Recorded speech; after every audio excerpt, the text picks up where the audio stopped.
Salam saudara-saudara, selamat pagi. 1 Korintus 15 ayat 33 mengatakan, janganlah kamu sesat. Pergaulan yang busuk merusakkan kebiasaan yang baik. Saudara, ayat ini seringkali kita dengar, tapi saya ingin mengajak saudara merenungkan satu kata, pergaulan. Di dalam bahasa Yunani dikatakan homilia. Homilia ini sebetulnya mengatakan pergaulan ini adalah satu proses komunikasi. Satu proses komunikasi di dalam satu lingkungan atau di dalam satu kelompok. Jadi seorang yang homilia itu dia adalah melakukan komunikasi, bergaul di dalam satu lingkungan, dalam kelompok tertentu. Sehingga ayat ini mengatakan pergaulan yang buruk merusakkan kebiasaan yang baik. Jadi kalau lingkungan itu, kelompok itu, pergaulannya itu adalah tidak baik, maka hidup orang itu juga akan tidak baik. Dia akan menanam interaksi dengan orang lain, pengetahuan-pengetahuan yang negatif yang ada di dalam diri dia. Sehingga kelompok itu mewarnai hidupnya. Ayat ini menegaskan bahwa satu yang menarik, apa orang yang seperti ini? Seorang tipe manusia seperti apakah? Homilia yang pada teks ini, janganlah kamu sesat. Pergaulan yang buruk merusak kebiasaan yang baik.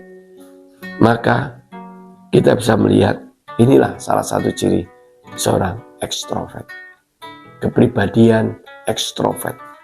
Kepribadian ekstrovert itu adalah kepribadian yang mudah bergaul, kepribadian yang menyukai keramaian, yang percaya diri, aktif, suka bekerja banyak orang, suka berbicara, banyak teman, bahkan kelompok itu, kesimpulan kelompok itu, keputusan kelompok menjadi keputusannya dia.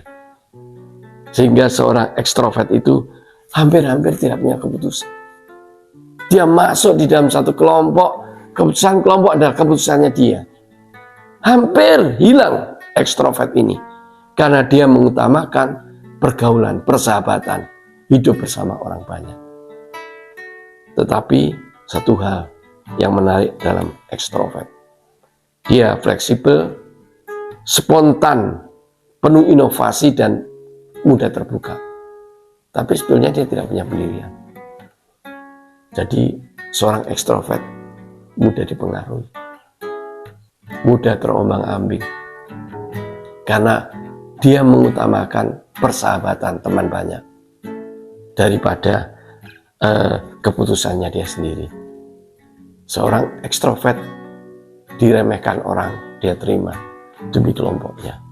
Tapi orang yang hidup dalam kekuatan kelompok itu juga orang yang hebat, karena dia punya komando kesimpulan dalam kelompok itu.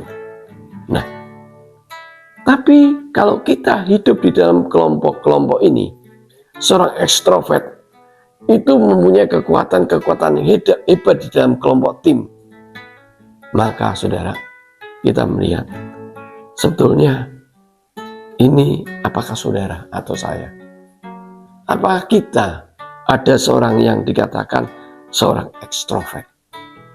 Kalau engkau seorang ekstrovert, maka dikatakan bahwa janganlah kamu sesat. Pergaulan yang buruk merusak kebiasaan yang baik. Sehingga kalau kita menata pergaulan kita di dalam Kristus, kalau menata Alkitab kita sebagai dasar di dalam pergaulan kelompok persahabatan kita, maka dikatakan kita akan menjadi seorang ekstrovert yang berhasil.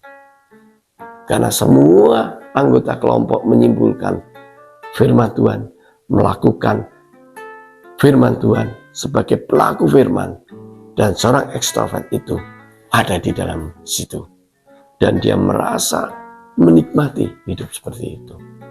Nah saudara, hanya di dalam Kristus saja segala sesuatunya akan sempurna. Ketika engkau bersama-sama dengan kelompokmu ekstrovert dan engkau bangkit dalam kekuatan besar, tapi kalau engkau didasarkan dengan kekuatan Kristus atau firman Tuhan Alkitab ini, maka apapun yang kamu lakukan akan berhasil. Bukankah dikatakan kalau kerja kelompok lebih cepat daripada kelompok kerja sendiri? Kerja kelompok lebih dapat menyelesaikan masalah dengan cepat dan berkualitas. Di dalam penelitian-penelitian itu, dia menemukan suatu kerja yang setiap orang punya tugas masing-masing, sehingga pekerjaannya menjadi satu sempurna. Maka kalau pekerjaannya sempurna, tapi pekerjaan itu adalah kerjaan untuk Kristus, maka seorang ekstrovert ini adalah orang-orang yang hebat di mata Tuhan. Saudara, seorang ekstrovert, lihatlah dirimu. Apakah selama ini kau telah melakukan pekerjaan bersama Kristus? Atau mungkin kau melakukan kerjaan yang sia-sia, sehingga engkau membiarkan hidupmu bersama orang banyak yang punya pergaulan tidak baik, sehingga engkau meniru dia. Dia mabuk-mabukan, kau ikut mabuk-mabukan, sehingga dia begadang dan melakukan hal-hal yang negatif, engkau ikut hal-hal negatif. Tubuhmu kau tato-tato, karena kelompok itu pakai tato. Kelompok itu pakai sepeda motor ngebut-ngebut, kau ikut ngebut-ngebut di situ. Kau seorang ekstrovert yang menerima Yesus sebagai juru selamat. Kau seorang ekstrovert Kristiani. Tetapi kalau pergaulanmu seperti itu, hidupmu akan sulit bergerak. Maka Alkitab mengajarkan seorang ekstrovert, marilah nikmati hidupmu. Pikir waktu untuk diri sendiri bersama Kristus. Biarlah kau hidup dalam persekutuan Kristus. Dan hati-hati kalau engkau ambil keputusan. Karena itu perlu Alkitab sebagai pendamping agar keputusanmu menjadi bijak. Shalom. Tuhan memberkati.